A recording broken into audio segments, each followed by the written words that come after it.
What's the most disturbing secret you've discovered about someone close to you? Story 1. My grandmother was married for over 50 years and never saw my grandfather's penis. Story 2.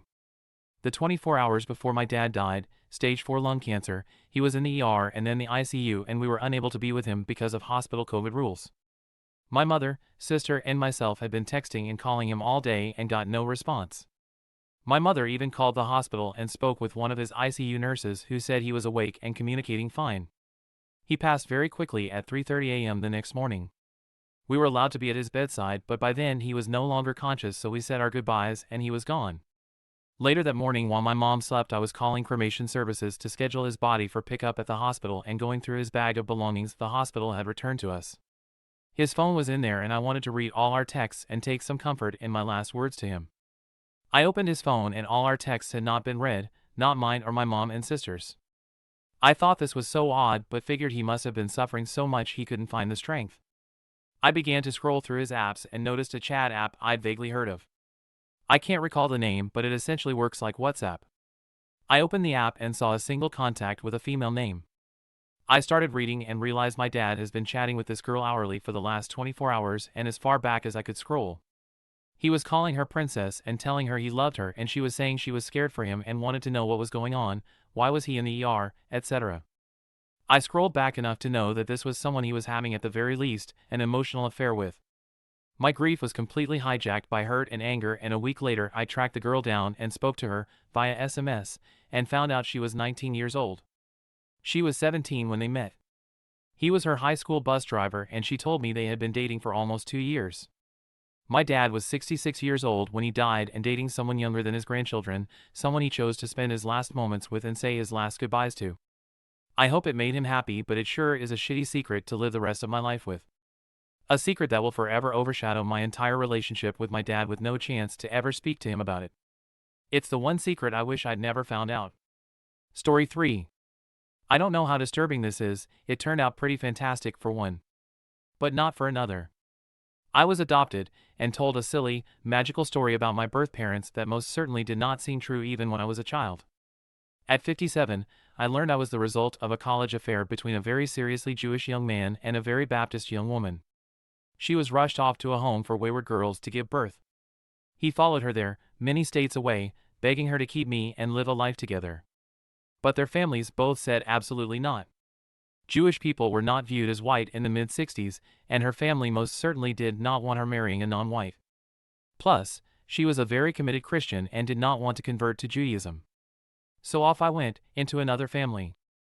I recently discovered 3 lovely half-siblings, and we are all pro or semi-pro musicians and get along well. I never got to meet my mother, she died a year before I searched.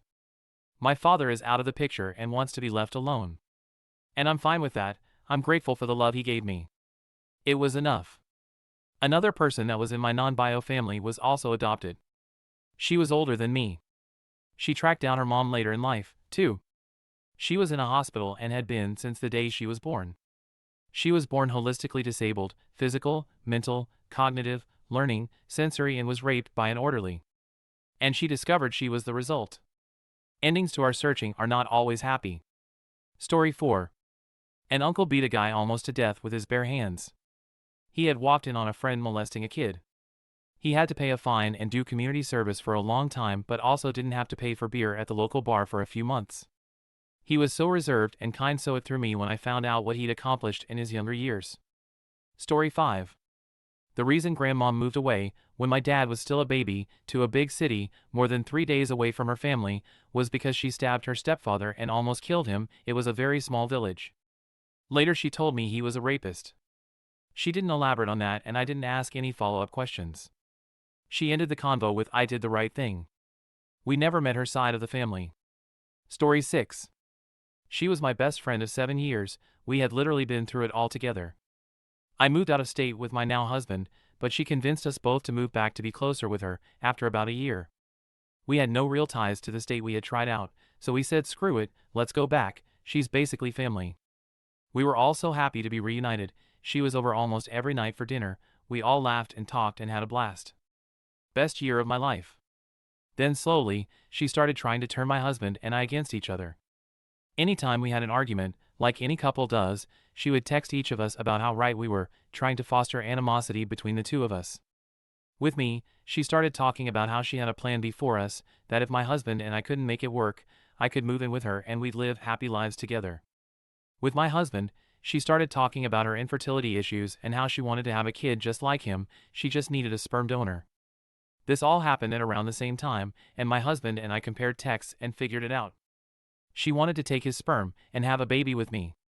When confronted about it, she refused to admit anything and started lashing out at both of us. It got to the point where she would show up unannounced, banging on the door, demanding a place in our home. It was so terrifying and panic-inducing that we ended up having to move and change our phone numbers. I guess it's so disturbing because I had never had a friend like her, only to find out that she cared about me, but in such an unhealthy and scary way. But yeah, that's my story. Husband and I are great now, by the way. Story 7. I found out that my aunt, who was 13 at the time, was raped by her uncle, my great-uncle, and had a baby in a cellar in the basement of her house. The baby didn't make it, so she and her little sister buried it there. Years later, when the aunt, who had repressed those memories, had a baby, she remembered it all. When her family found out, she was labeled the slut of the family. My dad's side is garbage. Story 8. A work colleague appeared on the front page of a national newspaper for a life of fraudulent qualifications.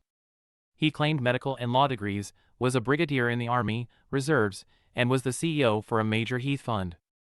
He actually was a brigadier in the Army Reserves, but that and the Heath fund role were largely built on the fraudulent qualifications and a progression of jobs also based on this claims.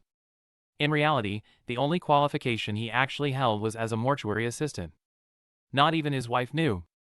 The fraudulent degrees had been gained when he was in the Army Reserves recruiting, and he had access to submitted position applications. He came undone when he applied for a government job and some flags were raised by the recruitment people. He tried to withdraw the application but didn't realize that an application for a government role has the same weight as a statutory declaration and cannot be withdrawn. It all went south very quickly and he ended up doing jail time. Story 9.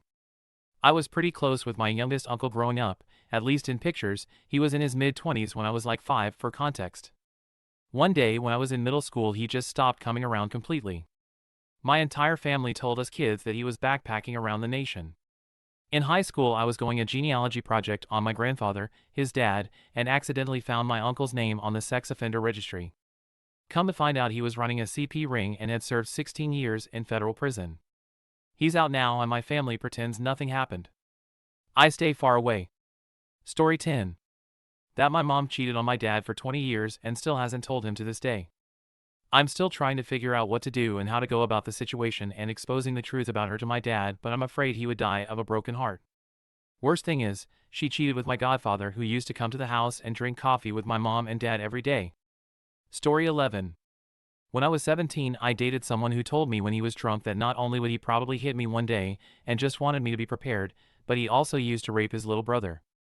Every now and then I remember that moment and it just floors me how dangerous that kid was. Story 12. A former friend of mine from childhood was a youth pastor at a summer church camp. Turns out he was grooming young girls and teens both at camp and online after camp was over. Only reason I found out was back in 2011, he was in his late 20s at the time. One of the girls told her parents and the cops posed as her online while he masturbated into a webcam. The cop then convinced him to drive 3 hours to go meet and hook up. When he showed up at the girl's place in the middle of the night, the cops were waiting and arrested him. He's now a convicted sex offender and did time in jail. The crazy part?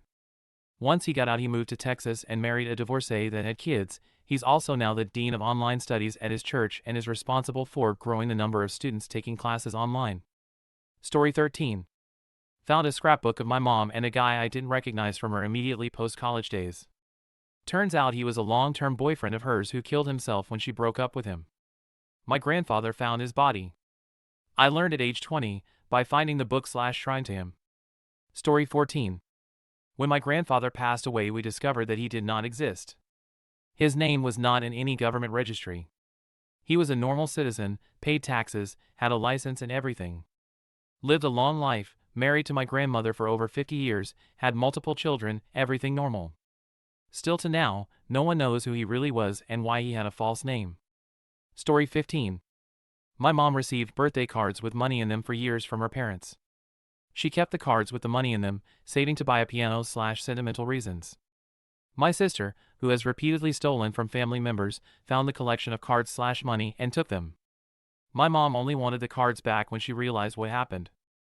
My sister denied everything. Thanks for watching the video and see you in the next one.